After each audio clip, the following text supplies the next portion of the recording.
Okay, today I'm going to be talking about some orientation tips and tricks that I found useful in helping me learn to fly model airplanes.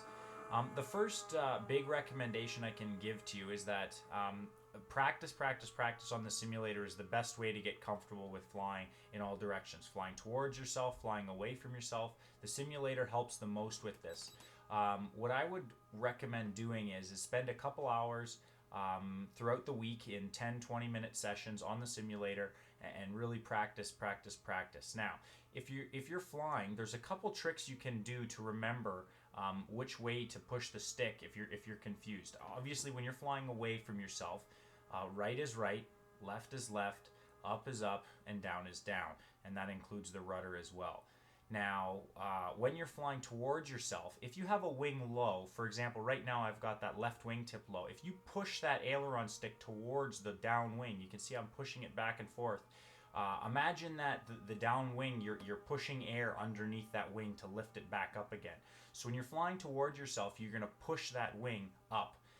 And that's how I, at first, when I was first learning, would remember if I was flying towards myself and I was thinking, which way, which way, which way. Right now, I want to push that left wing up. Now, I want to push that right wing up to start my turn. The next big thing to do is remember if you're flying a right hand circuit like I'm doing here, where you're flying in a clockwise motion, you're always turning right, which means that when you want to level the wings, you're always going to give left.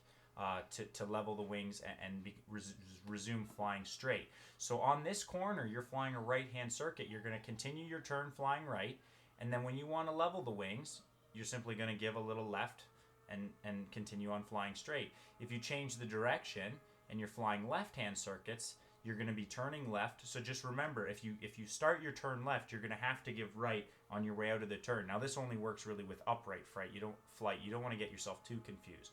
But those are the two big things I would say about orientation. Is when you're flying towards yourself, push that wing tip up. So that left wing is low, you're going to push it up. Or that right wing is low, you're going to push it up. And the second thing is remember which direction you're turning. If you're doing right-hand circuits, where you're turning in a clockwise direction, you're going to give left to level the wings, and if you're turning left in a counterclockwise direction, you're going to give right to level the wings. But the main thing I can say with that is I know it can be frustrating at times, and I had a lot of trouble with it as well. But practice, practice, practice, and eventually you won't even have to think about which way is which. It'll just come naturally.